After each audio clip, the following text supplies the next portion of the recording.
Thank you for the recording reminder, Lawrence. So for those of you who so those of you who may have attended one of these Monday afternoon sessions before, you'll know that today's event forms part of a series of events under the umbrella term of Reading in Translation. And we've organised a series of events that have included reading groups and talks and seminars that stretch back to October last year. That session itself forms part of a wider project that I've been doing at University College Cork, thanks to being hosting the event today, entitled Reading Across Cultures, the Role of Translated Literature in Multicultural and Multilingual Communities. That project has been funded by the Irish Research Council and Marie Curie under the Caroline Fellowship Scheme. And so I have to say a big thank you to them for funding the event today as well. As all the events that we do on a Monday afternoon, this session is aimed to be as interactive as possible. So if you have any questions or comments for our panelists as the discussion unfolds, then please feel free to pop them in the chat using the function at the bottom of the screen, and I'll try to weave them in seamlessly as the discussion unfolds.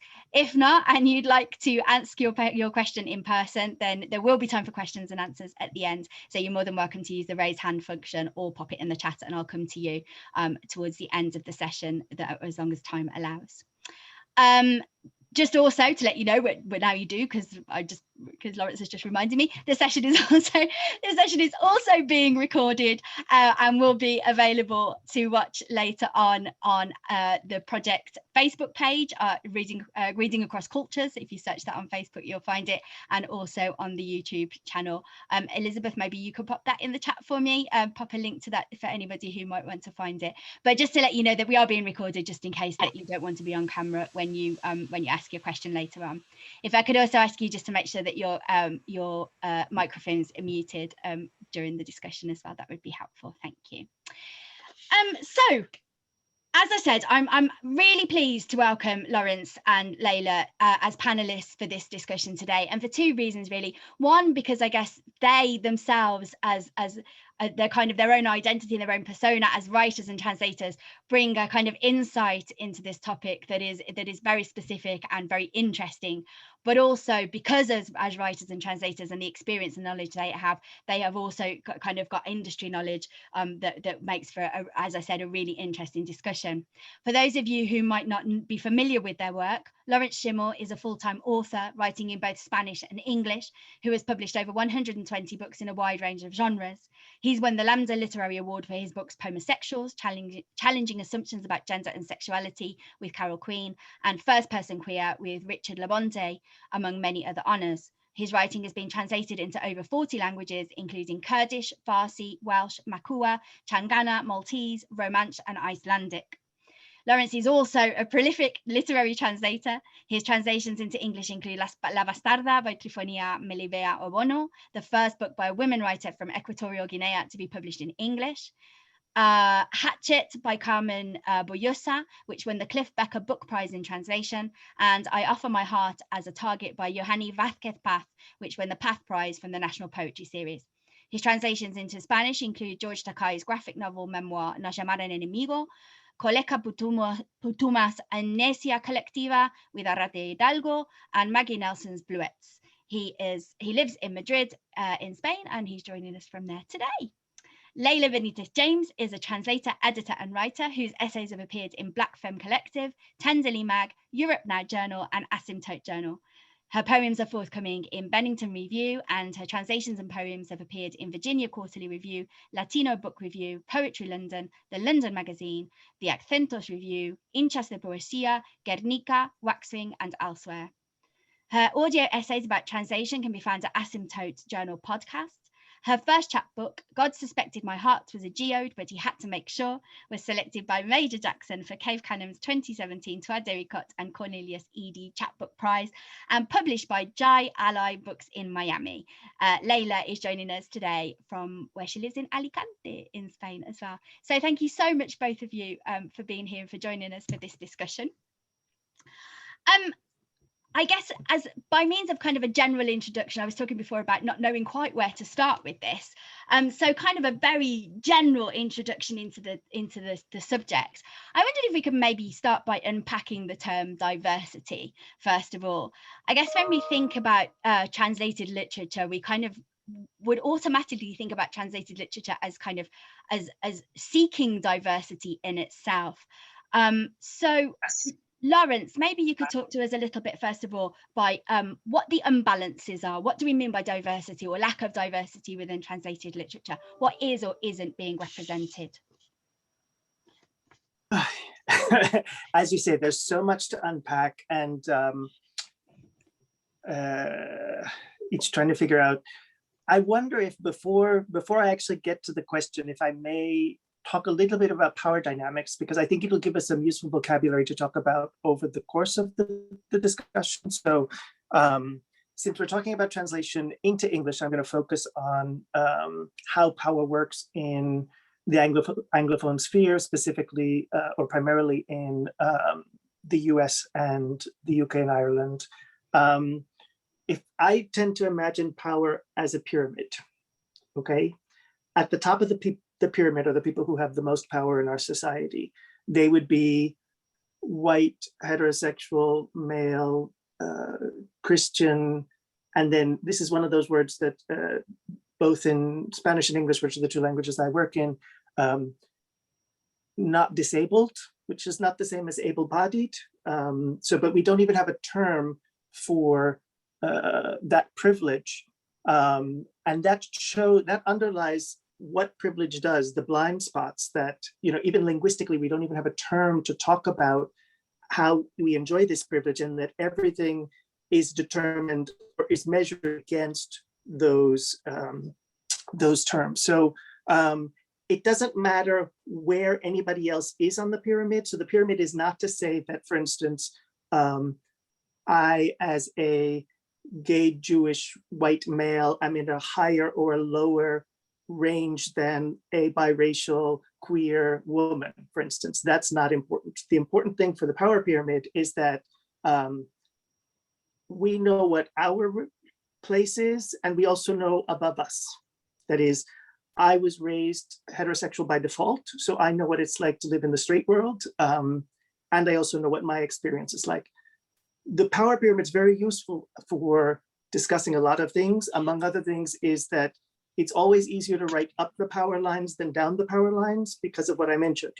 I can, as a gay man, I can write a straight character because we live in a hetero-dominated world. And so all of the references, all the top of the power pyramid is what's considered universal.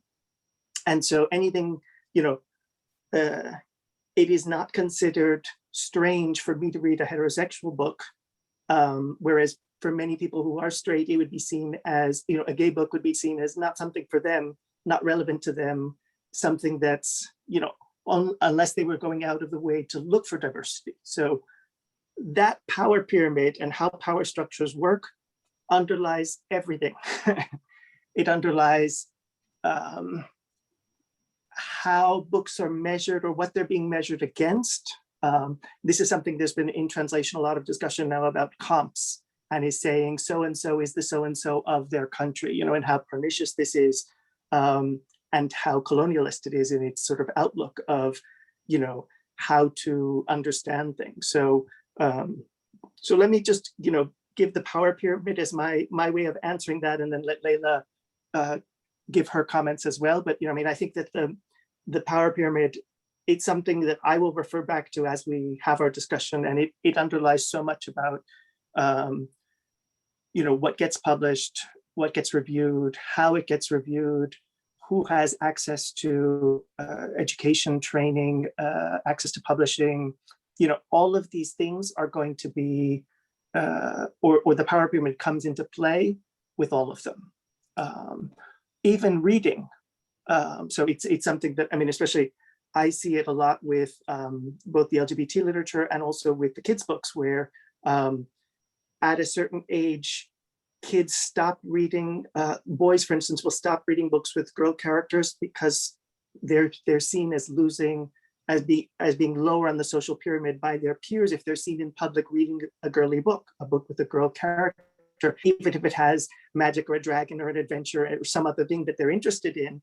The power pyramid affects how people read as well. We'll get into a lot of this. So Layla, sorry to start with such a big. No, that's great. I love having something like visual to kind of use to ground us. And I think that's exactly the thing. To begin talking about diversity, I think we have to start talking about power dynamics, and especially when we're talking about translation and publishing, those power dynamics fall in publishing and they fall in the market. And one thing that was really helpful that you said, Lawrence, was just that that the top of the pyramid is where like the universal story is. And I think that's where we just keep tripping up over ourselves over and over, because the universal story is what's marketable when you're talking from a sales perspective, even though we see in a lot of individual instances that people are hungry for different stories and they're hungry for more diverse stories. But it's like we have to get it through the gate of marketability before it can really prove itself. So there are so many different identities that kind of need to be helped and uplifted to get at real diversity. And I think that's it, a few of them, Lawrence, that you mentioned, and also just in terms of like, class and, thinking that we have to market towards people that are only university educated, or, there's just a lot of layers that are apparent in that diversity. And also how we're marketing these titles. So, a lot of the problems is that you have, or one of the biggest problems in publishing is you may have certain elements of diversity in the workforce. And this is something, something that I think that's happening. A lot of the bigger publishers are aware of how overwhelmingly white and straight they are and are trying to make diversity hires, but that's not enough if they don't put money behind it. And so one of the biggest problems is that the biggest gatekeepers, the people who hold the purse strings, tend to be from the top of the pyramid. And so as a result, they're making decisions from a lot of prejudices and biases. Some of them are conscious and some of them are completely unconscious. So,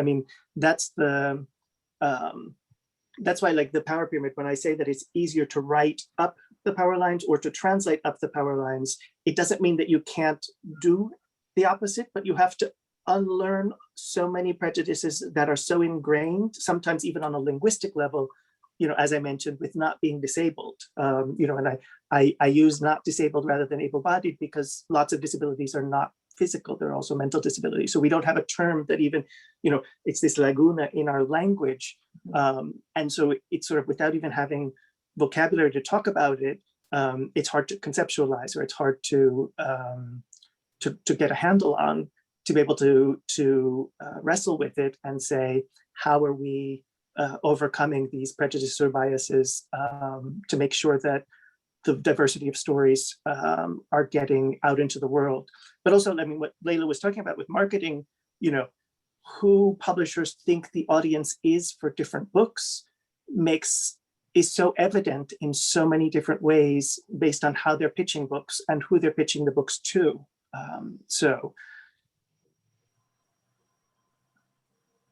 Yeah, and actually, one more thing is that the idea of diversity of stories versus diversity of the authors or even the translators, I think is a big distinction to make, because a lot of times, and I think recently with different kind of like political upheavals in the United States, specifically, some of these publishers are doing these kind of diversity hires, but the books that come as a result of that are sometimes really amazing books and really important books that fall into the category of like anti-racism books or stories about Black struggle in particular, whereas we also should have like stories about botany by Black authors, or stories about, different sorts of sciences.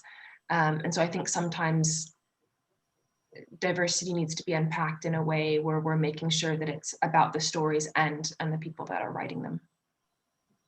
Yeah, I would agree. I think that, one of the biggest problems to me with the way that most discussions about diversity happen is it sort of puts the onus on the diverse creators, that they're the ones who have to get out there and create and then find a place for themselves at the table. And we don't talk enough about, putting an end to the suppression that happens of, keeping these voices from being published, from being heard, from these creators of having the opportunities to create work, or even thinking that they can create work. I mean, this is sort of one of the whole questions, or one of the things that happens with a lack of visibility, is that it doesn't occur sometimes to people that their stories are worth telling if they've only ever had the dominant power group. If they've only ever seen stories of that, they may not think that their stories are worth telling, that they can be told, that they can find an audience. And so there's the self-censorship even before all of the other gatekeepers and censors start getting there. The self-censorship, but it also is, at school, when people start to express themselves and may be squelched, or, teachers may guide them away from certain things, or away from telling certain stories, or telling stories certain ways because of their own blind spots. So there's so many different levels that that these voices are being actively suppressed, to make sure that the status quo is what is published, and everything is measured against it.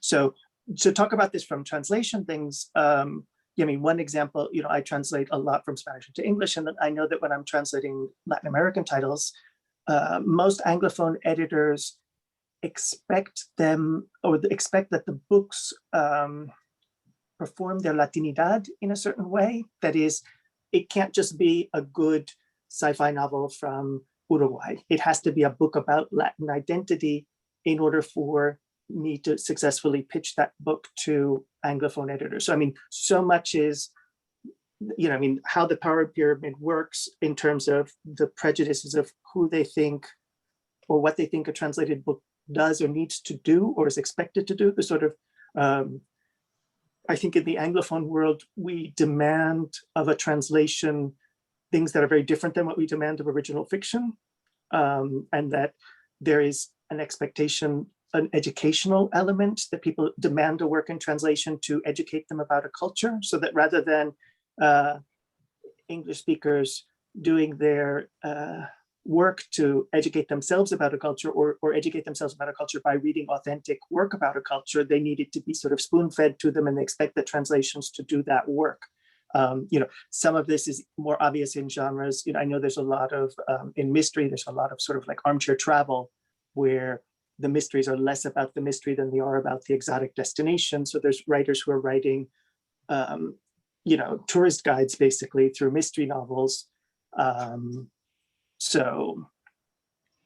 this then is, part of, I think, a lot of the Anglophone editorial mindset of what is expected. It's, talking about class and things, there are certain places that a novel can be set that are considered universal, the same way that, the dominant thing is universal. So let's say someone has a rom-com that's set in Paris, or even in Buenos Aires, that could be considered more universal. But if it's set in Alicante, for instance, where Layla lives, that's provincial and that's niche. And then it has to be about Alicante-ness in a different way than just being a great fun rom-com that just happens to have that local flavor to it. I wonder, is that what readers really want, though, or is that what the publishers think readers want as well? That's kind of one of the questions that we've been having kind of over the last couple of weeks or so. Is kind of like the assumptions about what a reader wants from a work in translation. I also wanted to pick up on something that you said about it being everyone thinking it being on the onus of the translator or the writer from the source culture, if we say, to present their work, to reach out, to make the connections. And I think that's something that Aaron Robertson has talked about in the essay that he wrote for Words Without Borders as well, wasn't it? That the onus should be on the publisher to do that instead.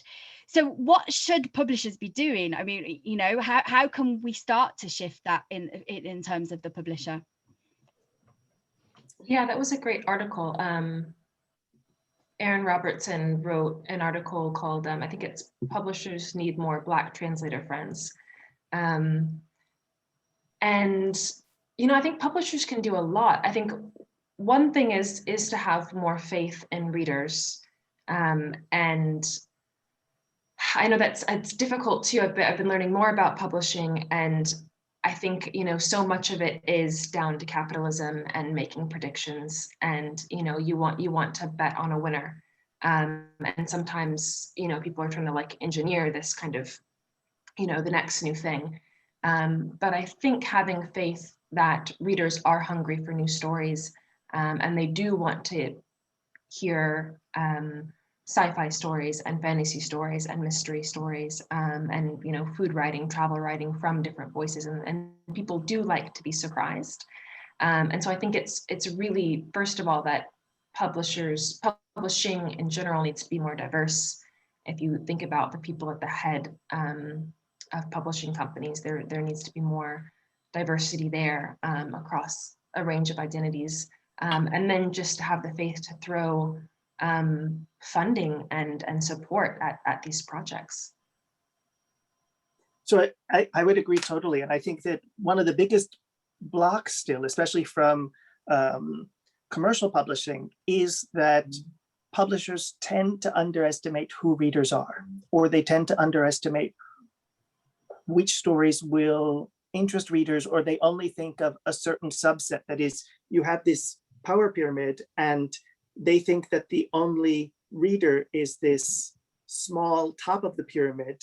You know, there's lots of money to be made with all of the people who are not on this pyramid. And I think this is something that's very visible all the time in publishing, where one of the largest, biggest money-making groups is romance writing, romance novels for women's writers. But because women are not at the top of the power pyramid, the work that is written for women is considered less universal and less important and less worthy and less reviewable and various things like that. And so even though it's something that makes a tremendous amount of money, I mean, the publishing industry knows that women buy more books than men do, and there's just lots of money in this particular genre in general, but it's sort of like a dirty secret. You know what I mean? Even in the big corporate houses, which make a lot of money off of romance, and it helps support, you know, big flops of, you know, literary things by, you know, the hot young male white writer. But it's overlooked, it's dismissed, it's considered not literary because it earns money. You know what I mean?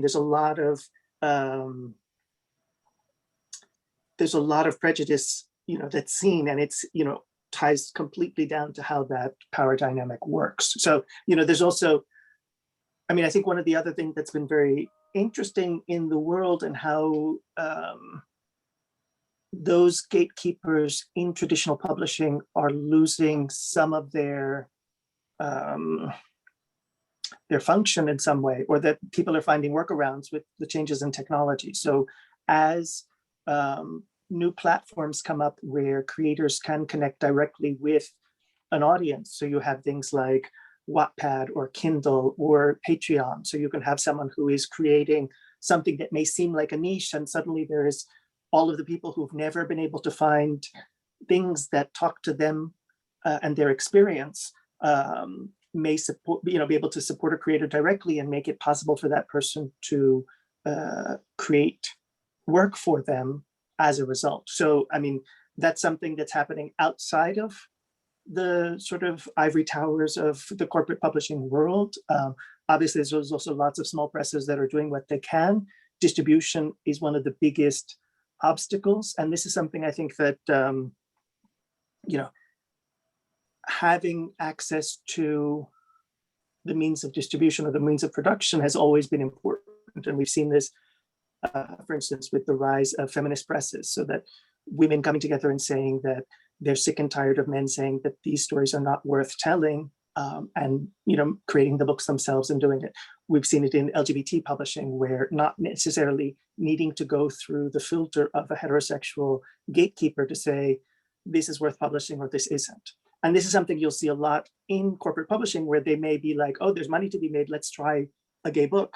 And then very often what happens is that if it doesn't work, then these gatekeepers will say, you know, at a corporate publisher, they'll be like, when editorial meeting, when editors are trying to say, oh, we have this other book, and they're like, oh, but it has gay characters. Gay books don't work. You know, we tried it and it didn't sell. You know, and it's like, if you have a heterosexual romance that flops, they never say, we're never publishing another heterosexual book. They're not, you know what I'm saying? These are the blind spots. But you would have, let's say, a gay cowboy story being measured against, you know, lesbians in space, and they're all just queer ooky stuff to the, you know, the people who control the purse strings, and they're all competing against each other. So it may be like one of the biggest problems with diversity, as it's generally used, is it's used as sort of the tokenism as opposed to true inclusion, so that they you'll have, let's say, lesbian and gay book month in June, and so a corporate publisher will be like, okay, we'll try this queer title, but we'll publish it in June. And then if some other title comes up and they're like, oh, but we already have our gay book, you know, as if you can only publish one in a year, and it, you know, and it only has to fit in that, you know, it's sort of, this is the prejudices about who the audiences are and how they're sold and various things like that. And so, you know, they don't have, you know, their young straight white upper class authors competing against each other in the same way that all of the different non-power groups, you know, are treated as this zero-sum game. There's a question from Lois in the chat, which kind of ties into something that I guess was one of my questions. So kind of going back to your podcast that you did, Layla, which were kind of, I guess, inspired by the essay by John Keane as well, which was kind of, I think John Keane's essay was it 2016 or the beginning of 2017 or something? Yeah, and your podcast for 2018. We're kind of now in 2021. The world has gone through massive changes over the last year, not just because of COVID and everything, but kind of, you know, the what happened last year with George Floyd and the kind of the rise of the Black Lives Matter. And Lois said that she says, is there not an incentive for publishers to widen the net? And it seems like inclusion has increased in recent years. I'm just wondering if since when you did the podcast in 2018, has there been a change? Has anything shifted even slightly? Do you think, is there any positive moves forward? Yeah, no, I think a lot has changed. And that's a great thing to bring up. John Keane's essay, Translating Poetry, Translating Blackness, was a huge turning point for me. And as a translator of color, as a Black translator, I remember reading that essay and just kind of being floored. One, that it was like talking directly to me. And two, that there were other people, you know, there were points of reference, there were people that I could look up to, and there was somebody making this call. Although I've also seen some recent, you know, when things were kind of going through their upheaval last June, that essay was shared so widely, and somebody brought up the fact of like, we obviously need more because we're all sharing the very same essay years later. You know, at that point it was 2 years later. But I have seen some really positive change, and I think that there are a lot of translators, you know, across the spectrum that are really taking initiative. I mean, in our specific case, you know, after I interviewed Lawrence because he was on an AWP panel about that essay. And then we've stayed in touch, and he's now been, you know, like a mentor figure to me, and like specifically sought out, you know, is using his time to help me and to teach me things about translation and just the business side of things, and just also really practical things like helping me get work and looking at projects. And so I think, and I've also found that there are other translators of color that are around my same age that have had other translators take them on a kind of mentorship role. And so I think on an individual level, there's been a lot of people taking personal initiative. In my experience, they've also been either older established, either translators of color or have some sort of other marginalized identity, be gay or, so again, it's like, it's not that the top of the pyramid is not necessarily the one that's, you know, jumping to help and make things right.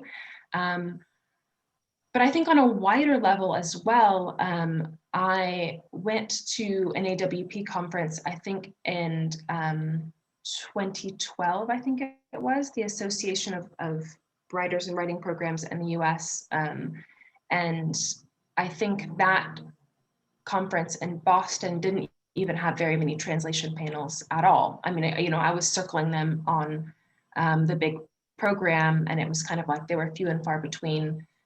2 years later, or maybe a year later, when it was in Seattle, there were many more, and it's kind of just exploded. So I think in the first place, there have been widening conversations about translation in general, and then diversity in translation. I mean, I think there were probably conversations before Keen wrote his essay, but I think more and more there are more panels, more discussions.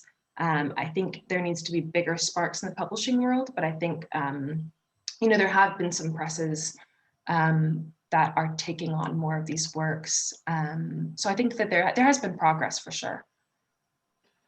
There has been, I think, progress, but I think that we're still very, very far away. And there's also, certainly there's a lot of, and corporate publisher is saying that they want to make, be more inclusive and have more diversity hires and things like that. And they want to buy more diverse books.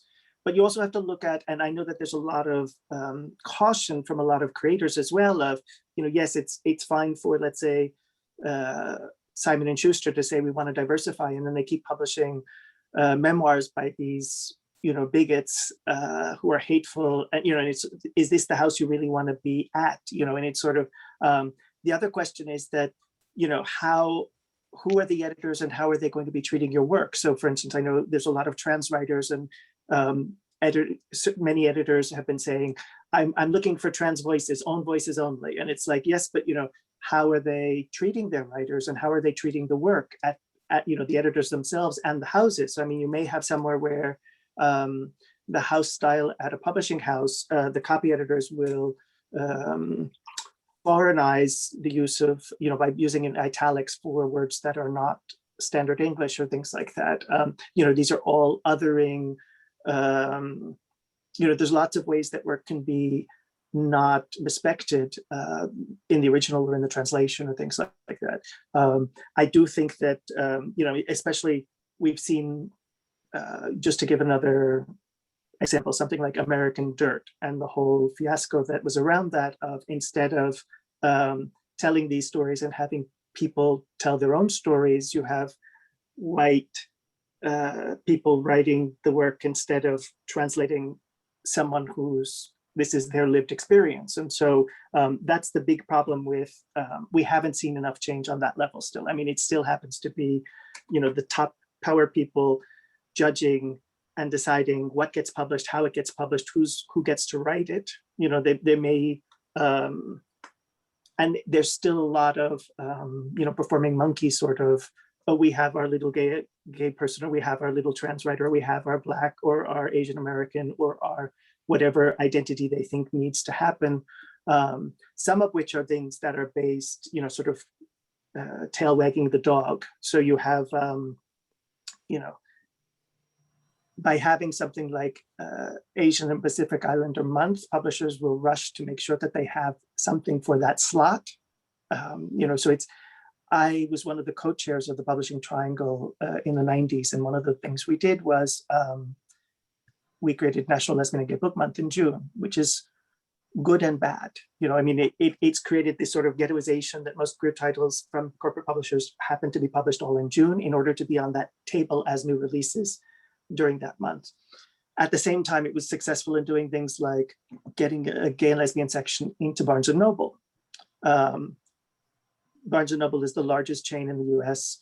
This means that if you're in someplace like Topeka, Kansas, where there wasn't an LGBT bookstore, having that section in the Barnes & Noble was tremendously meaningful of getting these books out there in ways that they hadn't been before. So at the same time, a straight reader, if a novel is shelved in fiction, may come across a book which has LGBT content. Most straight readers are not accidentally going to go to the LGBT section and find something to read. So you have both good things and bad things that are inherent in this. So, I mean, obviously, we thought it was more positive than not to have that. Unfortunately, the way that independent publishing has changed over the years, many of those, I mean, when I started publishing in the early 90s, there were 70 or so LGBT bookstores in the US. I don't know the numbers for the UK and things. These were vital spaces for readers as well as for creators. So, I mean, it's someplace where if you have 70 stores that each take, let's say, 10 copies of a new release, that's 700 copies. That's, you know, almost a print run for a small press book. But the most important thing was that they would stock backlist. That is, books were important because of who was making them, not just that they were new. You know, I mean, I think that one of the biggest problems we have with the sort of avalanches of new titles that are happening all the time is that a book gets a matter of weeks as a new release, and when it gets attention, and if it doesn't hit during that time, and not just a matter of does it hit, if there isn't the money behind it supporting it, I mean, a lot of the bookstore placements are paid, various things like that. So there's a lot of the bestsellers are determined beforehand because publishers are devoting money to making them be bestsellers. So you know, these are all issues that affect which books are getting the attention, which books are getting reviewed, where they're getting reviewed, things like that. Without even getting into how they're getting reviewed, but we'll get to that in a moment. You got anything to add, Layla, or? No, I mean, I agree with that, and I think it's it's interesting that I'm looking at the latest comment as well in the chat, and I feel like we could go there next. I think it's really important to think about data and just to get numbers and really figure out not only I guess where these books are going and how they're marketed, but I feel like data and something kind of like a Vita count is what we just have to constantly do and try to separate out the surface diversity from real institutional change. Because I think I'm always now looking at editor pages, you know, publishing houses and looking at the pictures of all their editors and, you know, the editor, who's the editor-in-chief, who are the associate editors, who are the assistant editors. And yeah, those spaces are absolutely not diverse. And I think it takes, you know, a lot of people can fall in love with a lot of books for a lot of different reasons, but it's helpful to have more diversity at that level just for what books they're going to pay attention to. The data question is something that's so fundamental. And also, for me, it happened that there was a colleague, a friend of mine, and who happens to be white, and championed a book by a writer of color that I had wanted to pitch. And her internal pitch, you know, she told me that a number of times, you know, like people would be like, you know, oh, queer stories in translation don't sell. And she just would say, prove it to me. You know, and she just wouldn't let them get away with having the prejudice and assuming that because they're talking from the top down, that it would go unremarked or I mean, and she called them on their bullshit and has managed to get through a lot of books that challenge, you know, preconceived notions about what sells, what doesn't sell, who's selling, who isn't, because she said, prove it. And, you know, had numbers to back her up, and they wound up buying the books, you know, I mean, and this is one of the things I said earlier, that's, you know, the changes that's happening in technology where, you know, writers who are self-publishing works that don't fit the model that you know, that challenge the status quo things. I think also that it's not just a matter of, where I think that, you know, if we go back to the reader thing, where people get their content from is not the same depending on who you are. And I know that in the United States, this was something that came up a lot with Spanish-speaking titles sold in the US. So there's a huge Spanish-speaking audience in the US. A lot of them do not buy books from the same venues that corporate English language publishing is selling their books into. So for instance, if you have a Penguin Random House, if they suddenly start publishing in Spanish and selling them through their regular channels, the Spanish-speaking population doesn't know that there are books for them necessarily at a Barnes and Noble or at various other spaces. But if you get Spanish-speaking books into bodegas or other places where they're going anyway, you can sell a lot of books. So very often there were community-led initiatives, either Spanish-speaking publishers publishing Spanish-speaking authors living in the US, or importing, republishing titles from abroad in Spanish for the US market. And it was making sure that you get the content to the readers as opposed to expecting the readers to come to the content. And so, this is one of the things I learned years ago, that you can't get corporate publishing to change how it does business. And so one example, I grew up my mother raised horses. And so we would go to what we call tack shops, which are stores that sell equestrian material. All of them had book sections. And so if, there were lots of sort of horse-related book ideas that I had. Let's say you have an idea that would work. If you sell this to a corporate publisher, they're never going to change how they do business to get those books into those tack shops. So unless it's usually one of the small presses, or if you publish with a small press who didn't normally do horse books, but for whom it's worthwhile to tap into this market of hundreds of stores with shoppers who are dedicated, and their only interest is the exact interest of, matches that book.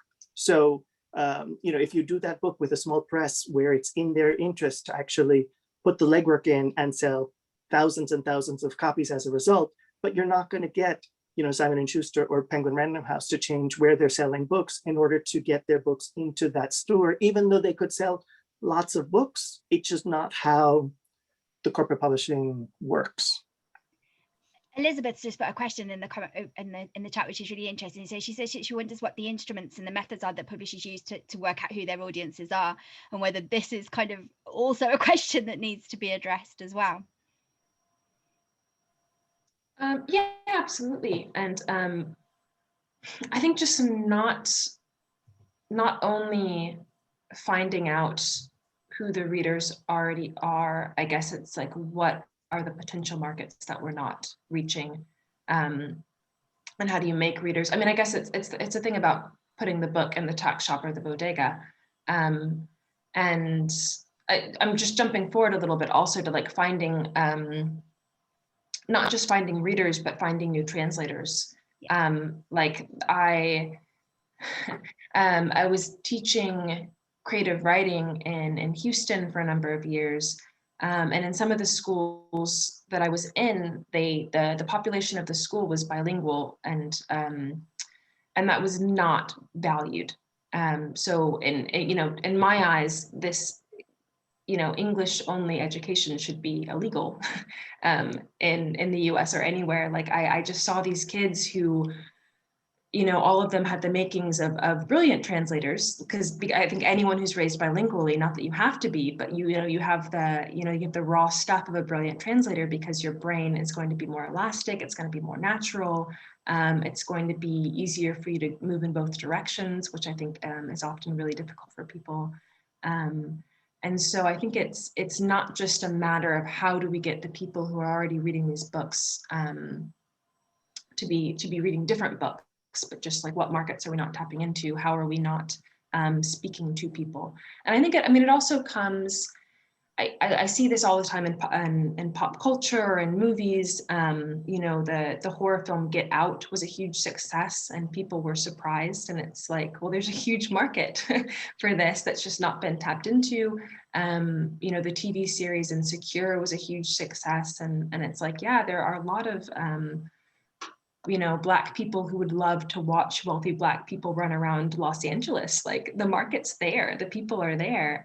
They're just not necessarily being marketed to directly. And as soon as you market to those people directly, they're going to leap at the chance to be featured. And a lot of people just read so widely that, yeah, I think shifting. The idea that we have to shift the market towards these stories is not true. There's just different markets that aren't being spoken to. So I think it's more that, as we said earlier, that it's to stop blocking these people from being part of the decision making. You know what I'm saying? And so if you keep suppressing and only have this tiny little bubble that's creating what gets made and who it's marketed to, it doesn't occur to them that there's this huge market out there that's undervalued. What Layla was pointing out. But very often it has to be that there is success in the fringes and then it's brought in. I think of someone like, from my generation, Elaine Harris, who was a Black gay writer, started self-publishing his books and selling them at Black hairdressers, and was wildly successful, and corporate publishing noticed because the numbers were so huge, and the sort of whole urban fiction as a genre happened, and it happened outside of commercial publishing, and commercial publishing has tried to tap into it and things like that. But there's also, I think there are ways, or I've seen independent publishers being run very successfully, and then they're bought up and tried to be run as a corporate publishing operation, and that doesn't work. And that doesn't work for a lot of reasons, among others, London or New York salaries and just rent.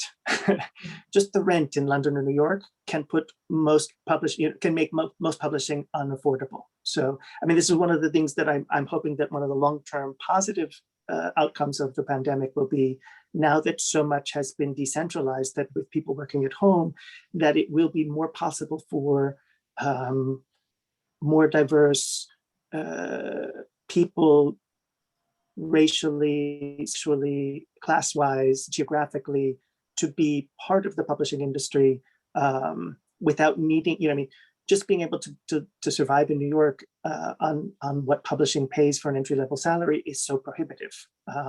That's one step. The other step is, as we've mentioned, that a number of publishers are making these diversity hires, etc. But those editors are then being asked to do a lot of extra work. They don't just do their work, they then have to dismantle all of the prejudices of their white superiors usually, and they burn out. And it happens a lot because they're not being supported. They're the only one.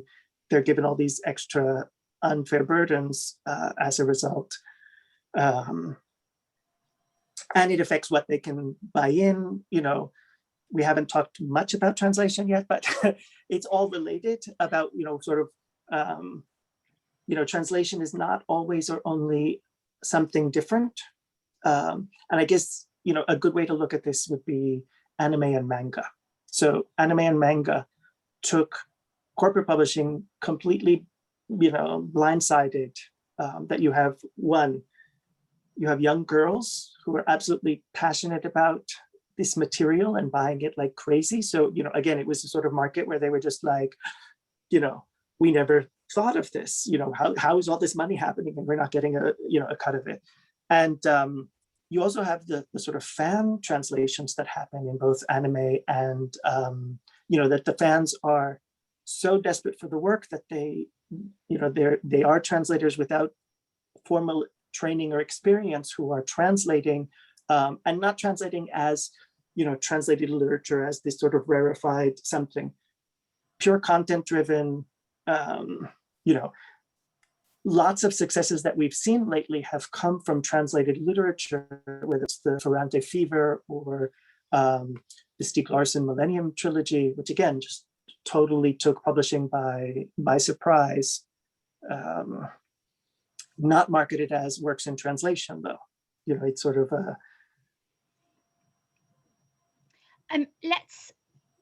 let's go to translation and start to make it more specific to translation. Harry has put a question in the chat, which is kind of where I was going anyway. How much is a translator's own position in the power pyramid that you refer to? How much is it relevant? I can jump in, I guess, first, Layla. I think it's very relevant because of the blind spots, that there are things that, let me see, maybe if I back up and give another diagram, aside from the, the power pyramid. When we're writing, which is also relevant for when we're translating, we're always making assumptions about who our reader is. So when you have the confluence of any two possible audiences, you have, I would say, 4 different ways of writing things. So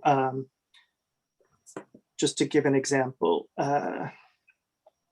my first collection, The Drag Queen of Elfland, was queer fantasy stories. So the intersection of queer and fantasy, which could also be, let's say, Indian science fiction, you know, it doesn't matter which one we do. There's 4 different possible audiences that anyone could be writing for or translating for. So you can write for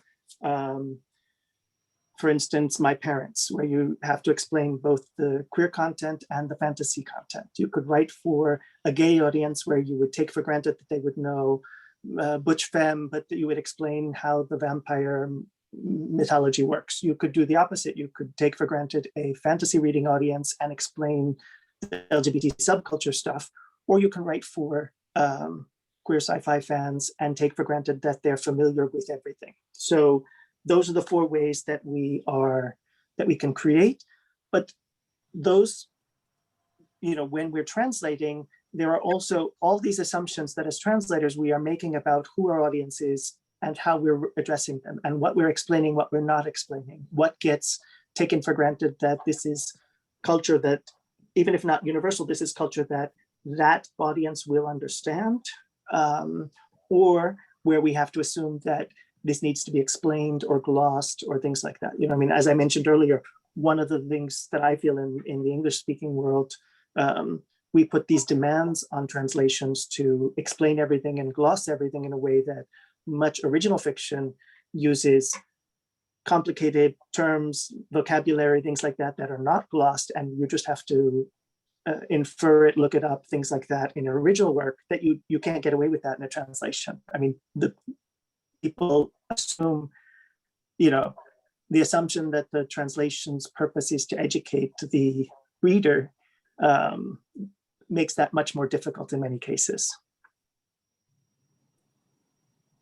Yeah, and I'll add that I think the structure of the pyramid, I think, is really important, because a lot of times we don't know what we don't know.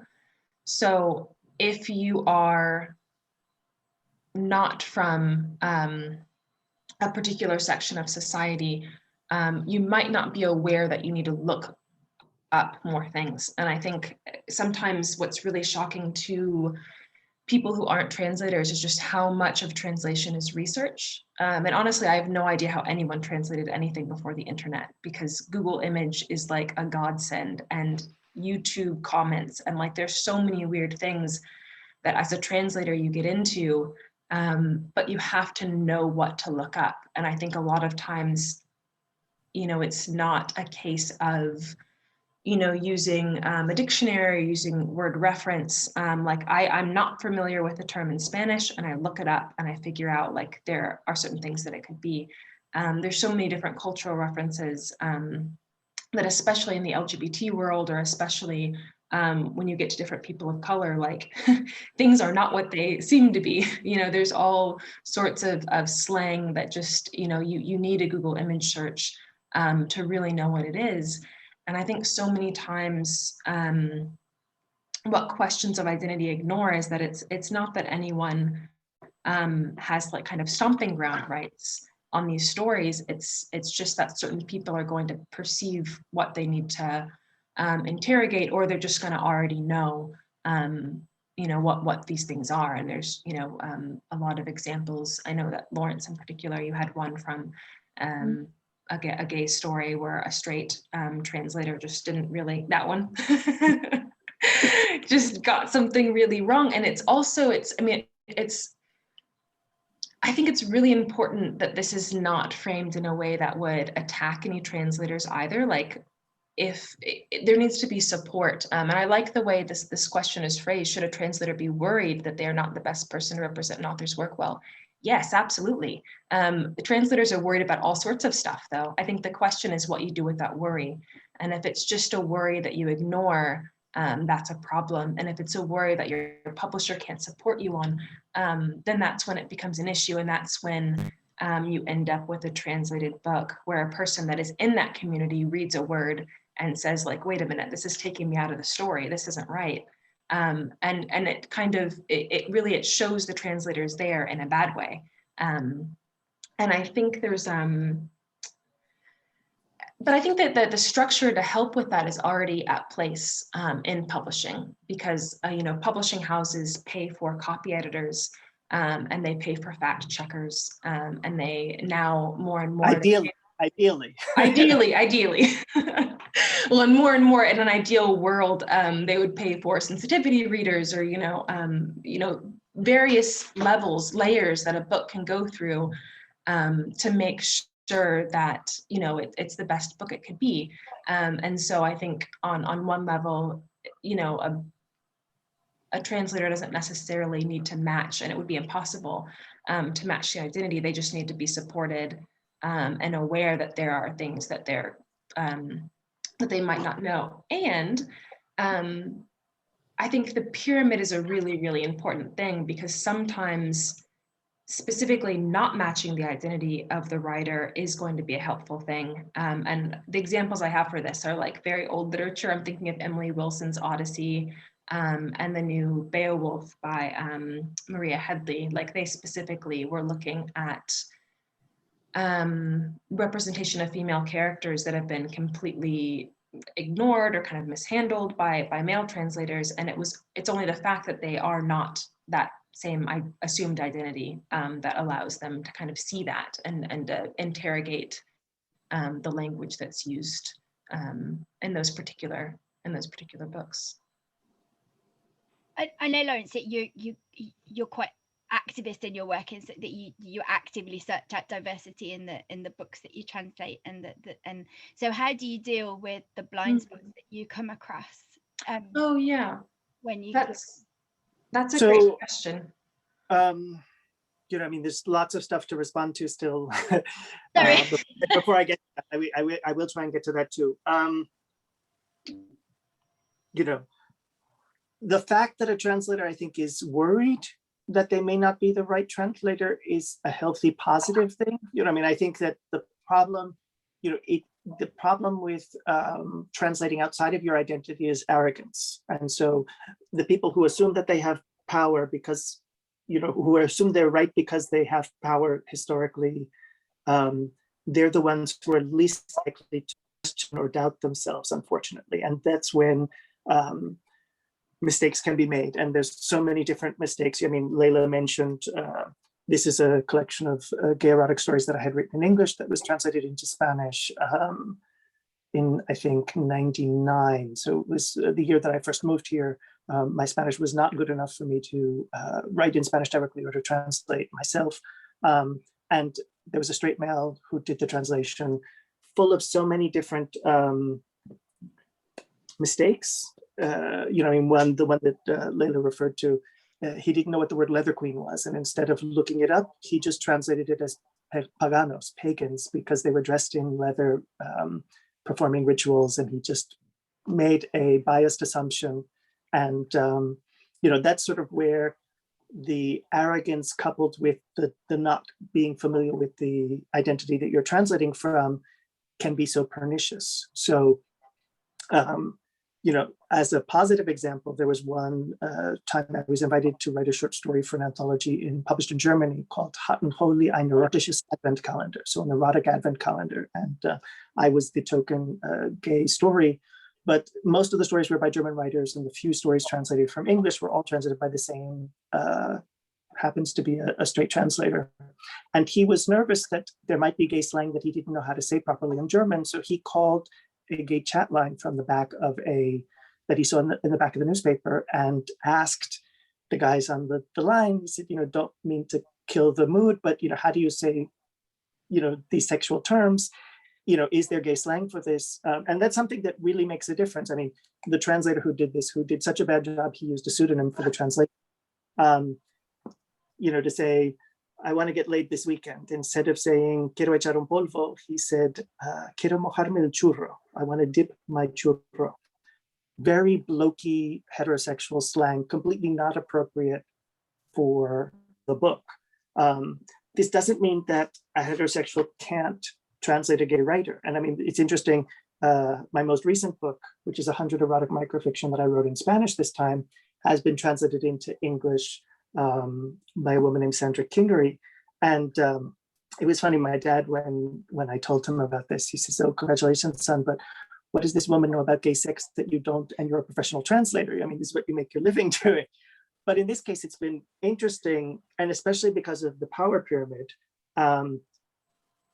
the woman translator in this case makes it literature and translation that just happens to be about gay sex. Whereas if I had self-translated, or if it had been translated by a male translator, it would be presumed that the male translator was gay, and then the gayness would taint everything. But because it was a female translator in this case, it became more literary and less sexualized in a way, if that makes sense.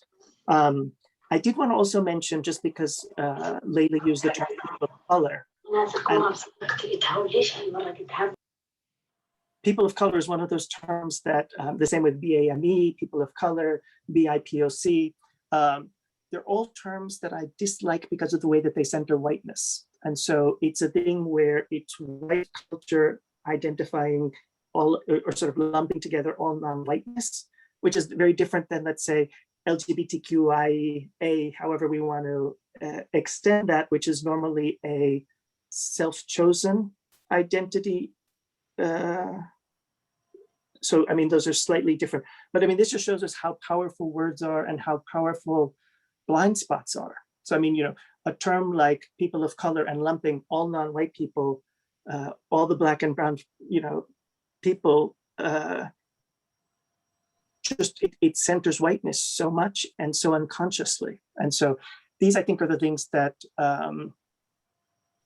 that we have to be aware of with all of the decisions, which include the decisions that translators make and the decisions that we make, assuming we know what something is, assuming we know how to say something or how to recreate it in another language, or even what is worth recreating or what isn't. So for instance, you know, I mean, I don't think we mentioned yet, but one of the things that Layla and I are doing is we're co-translating a work. And in one of the chapters where I did the first draft, she had corrected where I had changed hijos prodigios to prodigal children, and she said prodigal sons.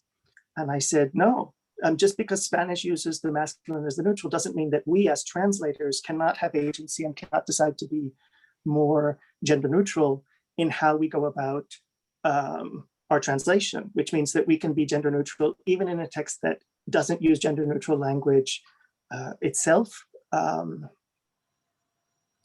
So these are lots of questions. There are a lot, you know, so I think that, you know, people with marginalized identities are more aware of the other marginalizations than people who have more power. So, I mean, that's why I was saying that the power pyramid is not to say, well, I'm here and you're here. We're all not at the top of the power pyramid. And so, you know, we always know the world's above us, and it's much harder to know the world's below you. Layla, do you want to come back in on that? Yeah, and I would just say that, like, you know, I think your question before was like, how do you kind of deal with that as a translator? And I mean, I would say that I'm still learning to do it. I guess just like the wider you read and the more conversations you try to engage with that are about identity, you'll just learn different things. But I mean, I have huge things that I'm still learning as somebody who is from the United States and moved to Spain in 2014.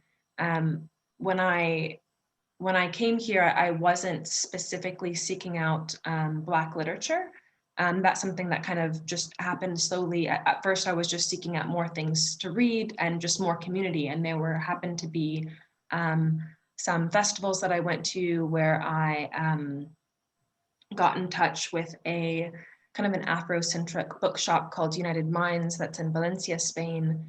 And then from there, I really became interested in translating these stories, because whenever I would see lists of Spanish literature, whether it was the top 50, you know, stories from Spain or anything, there was never anyone on it who wasn't white Spanish.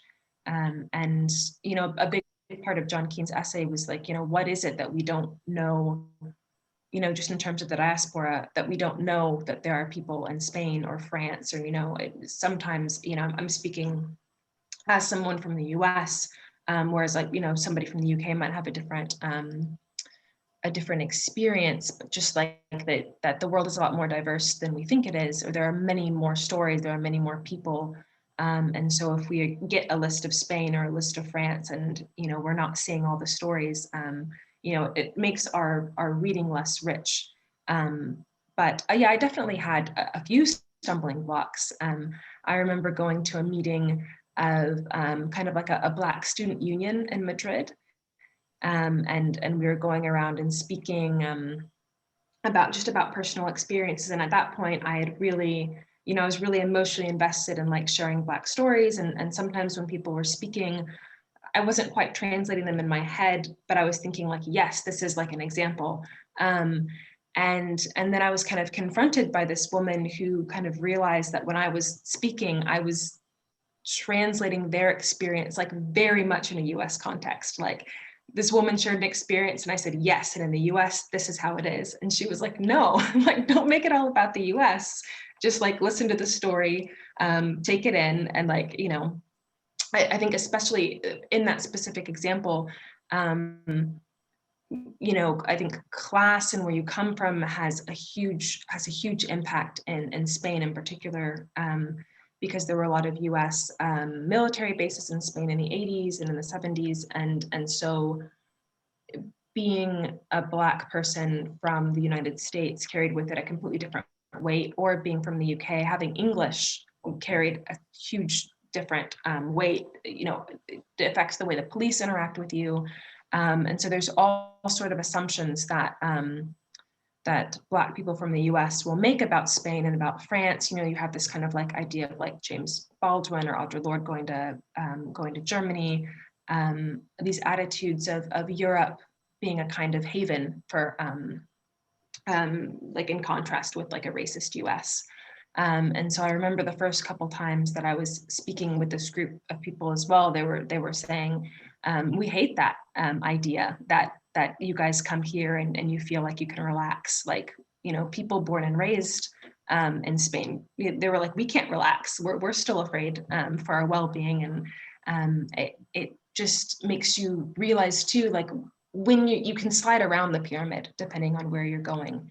And as soon as you slide a little bit, it really is, it's hard to see. I mean, I guess what I said before, you don't know what you don't know. It's as soon as something stops becoming a problem for you, it's hard to see how it's a problem for other people. So if I was translating stories, when I am translating stories from here, I have to research more, like what is the context of people walking around? What are the laws about carrying your ID on you, and who, you know, is affected by those laws? And so it's, I mean, how I've dealt with it is just by stumbling through it and just by learning as I go, and reading lots of blogs and reading comments on things, and joining organizations that talk about different issues going on, and just trying to be really conscious about when somebody's talking about something that doesn't affect me. So that's kind of like one of those things where it's like, wow, I don't worry about X, Y, or Z, and I need to kind of turn my brain on to notice those things if it comes up in a book. I guess what's really interesting is this awareness that you have, but at the same time, who you are and your own identity is really important to the work that you do as well. Like, yes. Yeah. Well, and so some other talks that I've done is just about how, you know, we do need greater diversity with translators, absolutely. And it can also give us a false sense of security. Like, you can't just try to plug in a Black translator because you want somebody of color, as Lawrence is saying. It's not going to be a cure-all. It's not a Band-Aid by any stretch of the imagination. Just like you couldn't plug in you know, any range of identities and think that's it. And my particular background, I've become really passionate about Black literature from Spain. You know, that's what I'm interested in. And but I think it's also really important that, you know, any Black translator can also translate work from wherever, and not be pigeonholed and said like, oh, well, if you're a Black translator, we're only going to give you work from Black authors. Like, I think that's also And definitely thinking about identity, like if people are asking, I think kind of the wrong question to ask is like, does the identity need to match? Because that means that you're also forcing, you know, translators to maybe take on work that they're not really interested in. Which there was. I think that, you know, we've so much attention, I think, gets paid to things from the translator's point of view, as opposed to the problems in the publishing world and the burden that should be on editors more. You know, I mean, and that's a lot what Aaron was talking about, and I agree wholeheartedly with what Layla was saying. And, you know, I mean, a good example, I'm just thinking of the Korean to English Black translator Paige Morris, who is always being, her race is always being pointed to, and it's like people never pay any attention to her craft as a Korean to English translator, and the only thing that's important is that she happens to be Black. And it's like, you know, and in this case, there aren't Black Korean writers that she can be translating from in a way that there are Afro-European or Afro-Latin American, you know, for those of us who work with Spanish. But, you know, I mean, so this is sort of the, in many cases, I think that publishers, instead of doing the work of, you know, there's so many difficulties of getting work into English in translation. I mean, one of the biggest ones is that many English speakers are monolingual. I mean, obviously, probably not the viewers of this panel or people who are interested in language, but very often the decision makers are people who are monolingual or not able to read many other languages, and so they're dependent on sample translations, agents, you know, or national institutions who are, you know, paying for sample translations, things like that to happen. So much, you know, all of the power pyramid comes into play in terms of who has money and who has money to make it easier for these people to make decisions about whether to buy a book or not. And then, though, a lot of them, because they're not, most publishers are not publishing in translation. They don't have the networks built up. They don't have contacts with translators. And it doesn't occur to them to figure out how to match the right translator with the right project. So a good example, I loathe having to translate soccer football. You know, I mean, and I get asked constantly, and every time I've had to do it, I make mistakes. I don't know it. The few times I've had to interpret live, I've always stumbled on terminology having to do with football or soccer. Luckily, the audiences were understanding. They're like, oh, he's American, he doesn't know about this. And they all knew what the terms were in English anyway, that I was not translating properly from Spanish live. So, you know, and I've been asked times, there was one time when a children's publisher wanted me to translate a very successful series about soccer. And I said, please no. I said, you know, even though she was paying a decent rate and everything like that, I said, I have friends who are hinchas, who are hooligans. They are professional translators. They've even translated for, I forget what it is, the soccer, you know, there's like a football news agency, and one of them was a translator for that. I said, he will be perfect for it, and I don't want to do this. And, you know, she respected me for turning down work that I was not the right translator for, and then found other projects for me, which in this case happened to be a rhyming translation into Spanish of a book about colors that had to all be, the end words had to be the colors and in the singular and the masculine. So it was, you know, a puzzle, but it was exactly my thing. You know what I'm saying? And that was the right project for me, that she had of the things that she had. And so, you know, there's a lot of, definitely from the translation side, I think that there's a lot of frustration because we find projects and pitch projects, and publishers are very resistant to them for lots of reasons, among which is, you know, for monolingual speakers, translation is scary. And there's this myth that, you know, translated books don't sell. And if they, you know, buy a book that's not going to sell, it's going to reflect bad on them. And then, you know, they'll get fired or whatever it is. So, you know, it's difficult to get editors to be interested in translated work. There are very few publishers that are specifically about translation, and a lot of translators focus only on them. That is, we can be pitching books in translation to any publisher. They don't only have to be only publishers that are about translation, as long as the book matches the spirit of that house. I mean, if you have a avant-garde Belarusian poet that you've translated, you may go to publishers that do a lot of Eastern European or Slavic translations, or you can just go to an avant-garde publisher. Someone had a working class Israeli poet who they had pitched to me. I run a small imprint, well, we haven't discussed this yet, but I run a small imprint at a poetry publisher that specifically focuses on women poets in translation, which I started in 2014 when there was number crunching that had been done in the 2 years previously. Out of everything published in the US, translated from all languages, fiction, poetry, nonfiction, only 26% were by women writers. So there's a huge lack of women's voices that are not being translated into English. And since I run a Midsummer Night's Press, I said, okay, I can do something about this. And I created Periscope. And so we've done 5 titles so far. So she pitched it thinking as a woman writer. And I said, this is not the work that fits the aesthetic that we have or the audience that knows to look to us. But I said, instead of only thinking of translation publishers, you should be going to working class publishers, publishers championing working class voices.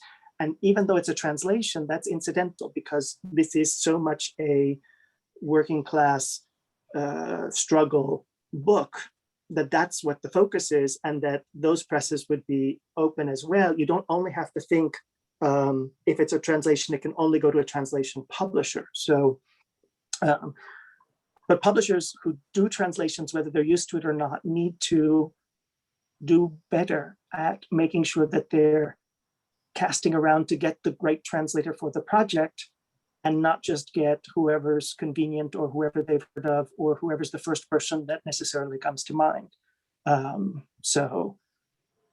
And thinking more about why they're asking this translator and making sure it's the right reasons and not, as Layla was saying,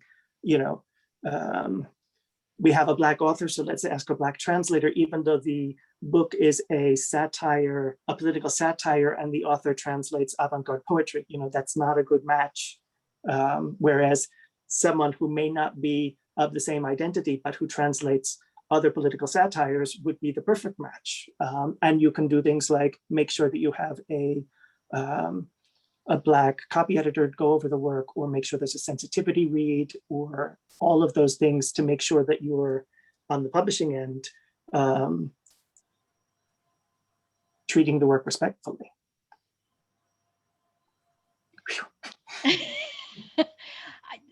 There's just so much. I'm slightly worried that we've got very little time left and we've not covered nearly half as much as we were going to cover. I just wonder if anybody has any questions from the audience that they might like to ask before we finish, and if anyone wants to raise a hand or just unmute themselves and start their video, we're happy to take questions from the audience.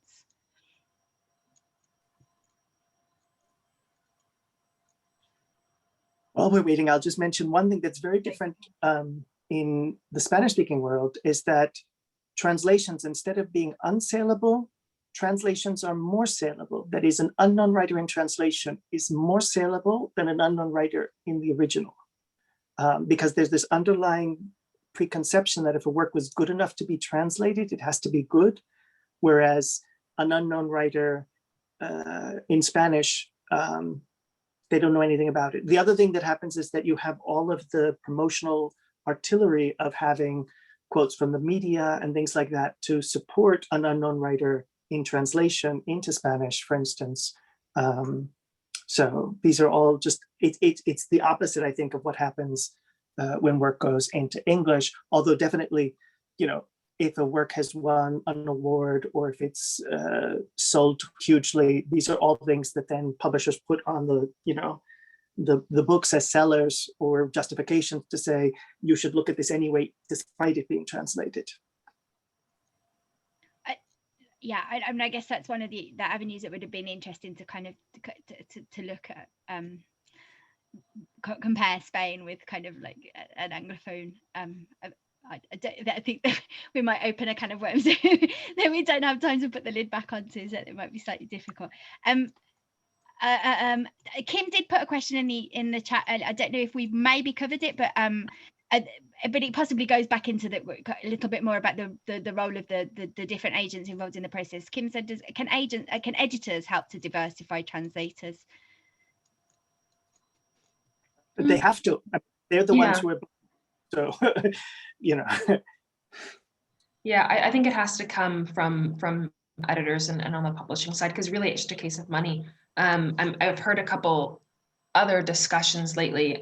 One, I think one of them that we were alluding to with that Paige Morris and Aaron Robertson were a part of, where, you know, sometimes, you know, people are a little reticent to say, you know, something needs money, but I think financial support and time are the only things that help translators, really. I mean, there's a lot of like academic support that could happen at universities, but, you know, not all translators are able to come up through universities. Not all people who would be brilliant translators are coming from that kind of academic background, because that has a lot to do with class and money.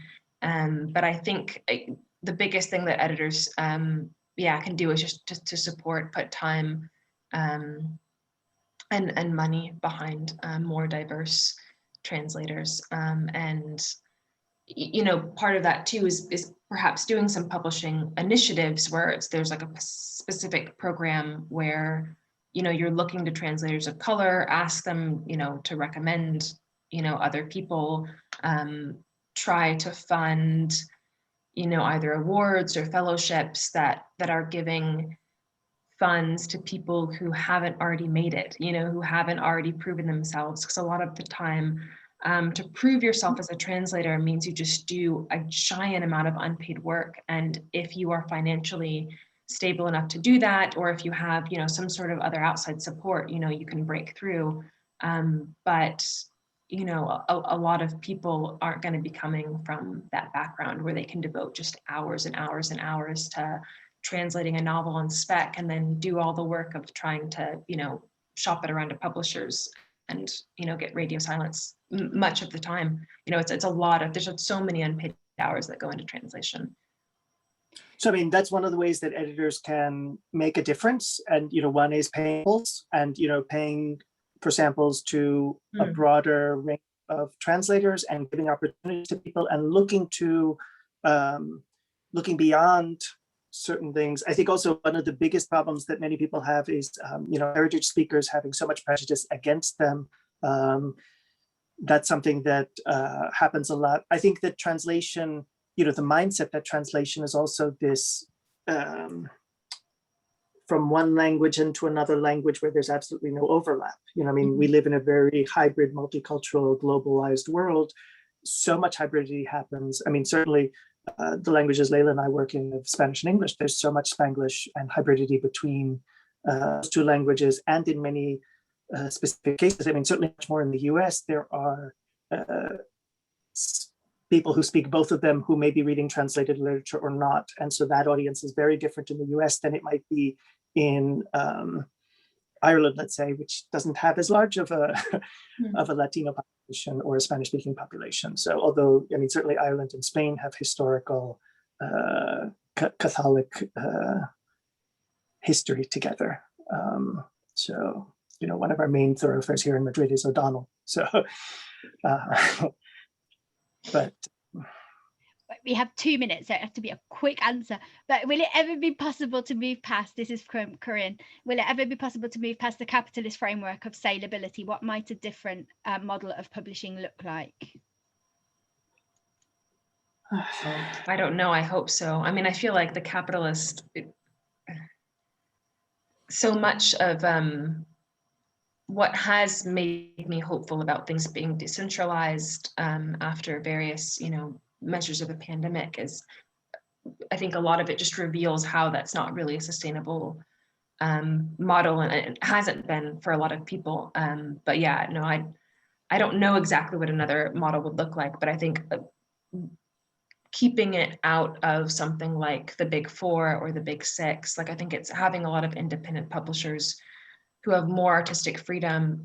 It was a great point that you brought up earlier, Lawrence, about, you know, people from marginalized communities. It's not just a case of breaking into these giant publishing houses that are very hard to break into in the first place. It's then having that question of like, well, who are my publishing mates going to be? Who are my bedfellows going to be? Am I going to be publishing, you know, in the same release as like a white supremacist, you know, TV person? It's really hard. I think independent publishers taking it smaller and more grassroots.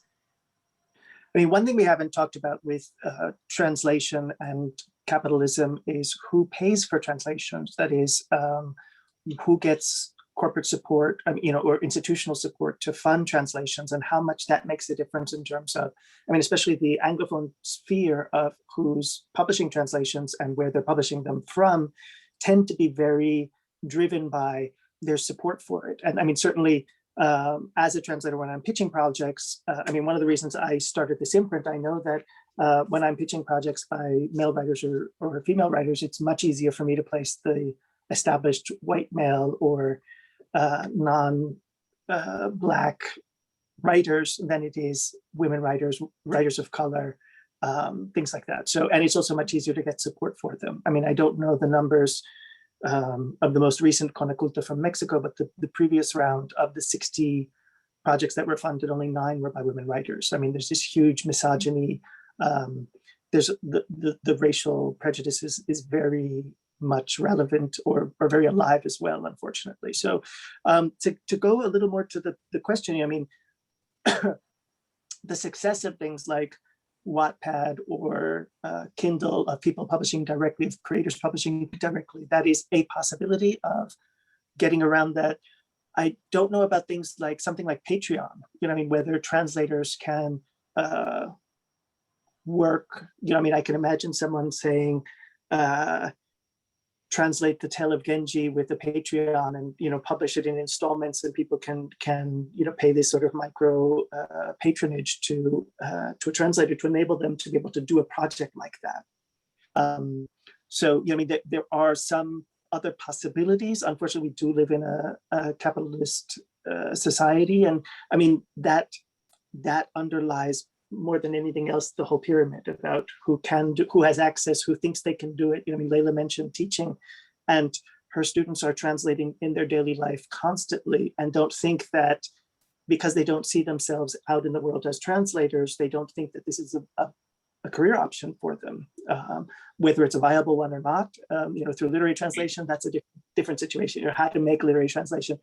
Literary publishing in general is not viable. So it's not just that literary translation is unprofitable. Literary publishing tends to be unprofitable. As I said, romance sells. You know what I'm saying? One way for new translators to maybe start is to pick a genre that has sales behind it. And this was something I talked about on a panel about poetry translation, where I specifically talked about kids' books. And the biggest difference between translating poetry for kids and poetry for adults is that kids' books sell.